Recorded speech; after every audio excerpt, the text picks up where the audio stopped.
Okay, so this video I'm just going to go over how to edit your site design. So I'm going to log into the to my account here, and I'm going to close all this stuff. I'm going to go towards the bottom, the very bottom on the left-hand menu bar. We got site design. So I'm going to open that up. I'm just going to go over some of the stuff in here. So we got our general settings. We got our theme style sheet. It's currently set as chrome.css. There's some options here. I guess we'll change it to ice blue, just for an example here. So we can change that. Then we go back to our home page. See, we got the blue. So you can play around with that, change the look of your page using that. I'm going back into site design here. Let's see. I'll just give you one more example here. We'll use a yellow. So we'll save that. If we go back, see, it just changes the look. You can play around, see what you like best. Also, if you're familiar with CSS, you feel free to use the custom CSS. Where do we have it? Right here. It's also within the general settings. You can write custom CSS and quickly add some to your theme. It says, it gives a little, blurb right here. Quickly add some CSS to your theme by adding it to this block. So that's good. Also, we got a, you can upload your custom logo. That's the second option in this general thing here. So I'll, right now, you have two options. You can either point to a logo URL, where a logo is stored in image address, which is what we're currently using. Or you can go ahead and choose a file to upload from your local machine. We got a logo here. So we'll save that. And now if we go back, we see the logo. Alright, well that logo is entirely too large, obviously. But you get the idea. If you get a nice little logo, ideally with no white or whatever, it'll just appear where the logo should appear. This one kind of pushes everything out of its place. But nonetheless, you get an idea. It's simple to upload a logo. You can either give it an image address, or you can upload your logo if you have it stored, like right on your machine, as opposed to being hosted somewhere. You can do that. What else do we got here? We got a favicon. That's going to be the little image at the top of your page.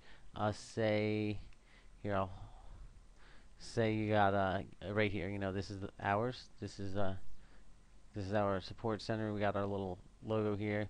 We got Google's got their Gmail one right here. So if you upload an image here, I guess I can try to find one. I don't think I have any small images though. Might be too large. We'll see. So go check it out. Go to our main page. Okay, there it is. So pull that into view for you. As you can see right here, we got the little favicon up there. See, so that's helpful. All right, what else do we have in our site design section? I'm gonna go back into the account. We'll go into our site design. All right, under our general settings.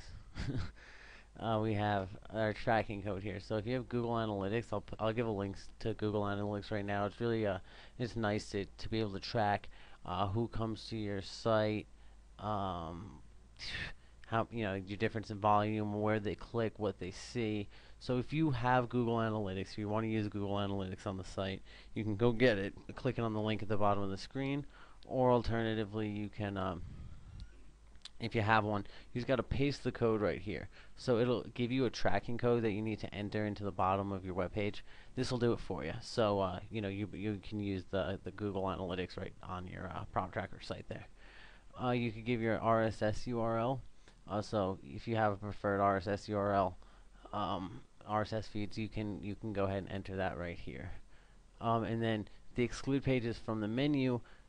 If you go and create pages, which I'll make another video about, and you can find it in the support center. I'll throw a link on the bottom of the screen. You can exclude certain pages from the menu bar. So if you're not into having a certain page on the menu bar, you can go ahead and exclude it right there. So that's all the general settings.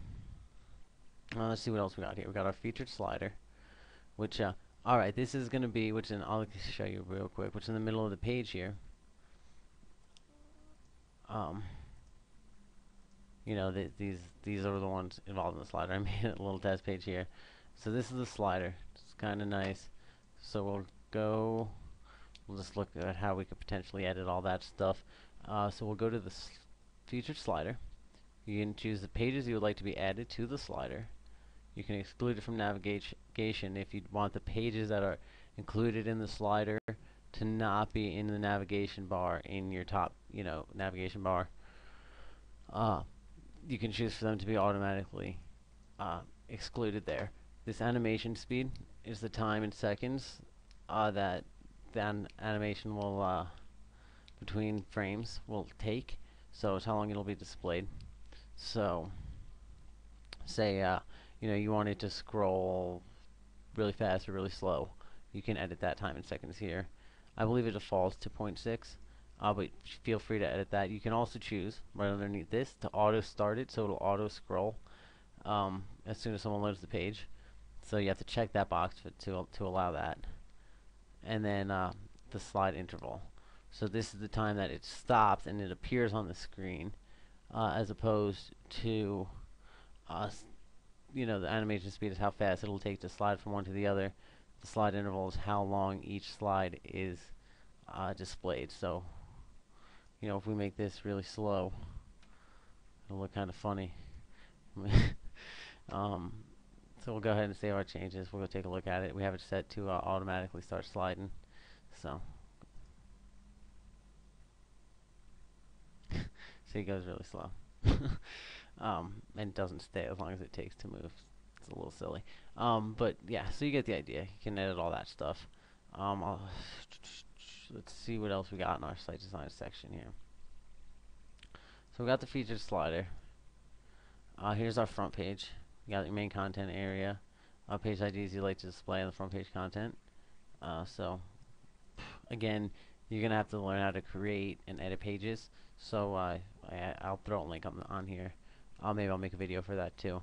And you can also exclude these main content areas from the navigation if you choose to. You could also put them in that navigation bar that's at the top of the page, or you could exclude them, which is what we're doing right here in this demo page. Alright, then we got our footer. Okay, so now the footer is going to be, I'll just give you a quick look here. It's going to be what's displayed down here. This is the footer. This is the left footer. This is the right footer, but we can't get confused. There's something being pulled. This is not being pulled from that left footer box. So we'll I'll explain all that in just a moment here. So if we want to, nonetheless, if we want to edit what's down there, we'll go back into the site design, go to our footer. Alright, so the name of the left footer is about us. Right footer, contact us.